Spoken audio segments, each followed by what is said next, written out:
Ka përfunduar numërimi votave preferenciale në qarkun e Gjirokastrës, ku Partia Socialiste ka siguruar 2 mandate, ndërsa koalicioni Partia Demokratike Aleanca për Shqipërinë Madhështore mbetet vetëm me mandatin në listën e mbyllur. Sipas rezultateve nga KQZ, 3 deputetët e Partisë Socialiste në këtë qark janë Mirela Kumbaro nga lista e mbyllur, ndërsa nga lista e hapur kanë arritur të sigurojnë mandat Tërmet Peçi dhe Pirodhima, ndërsa Partia Demokratike dhe Aleanca për Shqipërinë Madhështore në qarkun e Gjirokastrës ka arritur të sigurojë vetëm mandatin që kishte caktuar në listë të mbyllur me Tritan Shehun. Në rang qarku në Gjirokastër, Tërmet Peçi rezulton kandidati më i votuar në listën e hapur të Partisë Socialiste, duke siguruar 9.468 vota. I dyti është renditur Pirodhima me 6.902 vota. E treta, Anila Dimitri me 3.292 dhe në vend të fundit është Shoqëri Hysi me 2.371 vota. Në listën e hapur të Partisë Demokratike renditja është kjo: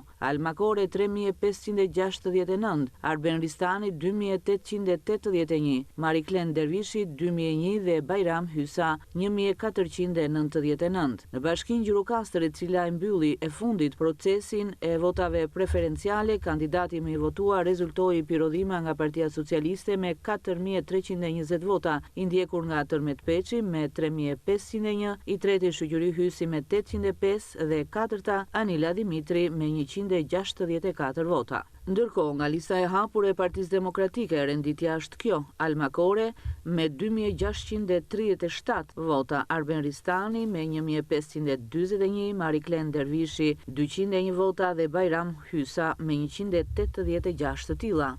Në bashkinë Libohov, kandidati më i votuar nga Partia Socialiste ishte Pirodhima me 531 vota, i ndjekur nga Tërmet Peçi me 431, Shoqëri Hysi me 61 dhe Anila Dimitri me 32 vota. Ndërkohë, nga lista e hapur e Partisë Demokratike, Arben Ristani me 398 vota, Alma Kore me 229, Mariklen Dervishi me 20 dhe Bajram Hysa me 13 vota.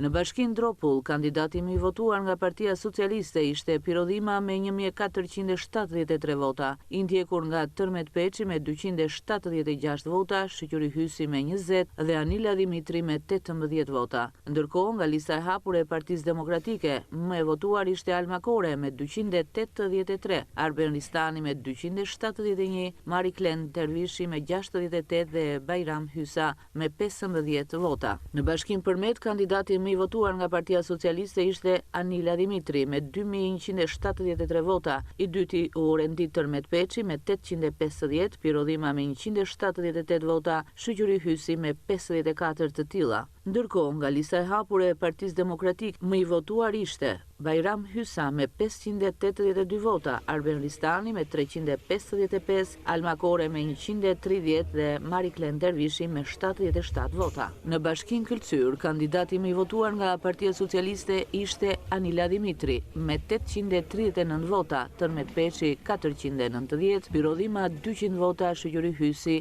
28 vota. Ndërkohë, nga Partia Demokratike, më i votuar ishte Bajram Hysa me 537 vota, Arben Ristani me 159, Alma Kore me 76, Mariklen Dervishi me 75 vota. Në bashkinë Tepelen, kandidati më i votuar nga Partia Socialiste ishte Tërmet Peçi me 2.285 vota, Shoqëri Hysi me 449 vota, Pirodhima me 102 vota dhe Anila Dimitri me 43 vota. Ndërkohë, nga Partia Demokratike, më i votuar ishte Mariklen Dervishi me 414 vota, Alma Kore 166, Bajram Hysa me 137 vota, Arben Ristani me 96 të tilla. Në bashkinë me Maliaj, kandidati më i votuar nga Partia Socialiste ishte Tërmet Peçi me 1.635 vota, Shoqëri Hysi me 954 vota, Pirodhima me 89 vota dhe Anila Dimitri me 23 vota. Ndërkohë, nga Partia Demokratike, më i votuar ishte Mariklen Dervishi me 1.146 vota, Arben Ristani me 96 vota, Alma Kore 48, Bajram Hysa me 29 vota. Ndërkohë që vazhdon numërimi i votës së diasporës për qarkun e Gjirokastrës, ku nga ky qark numërohen 6.618.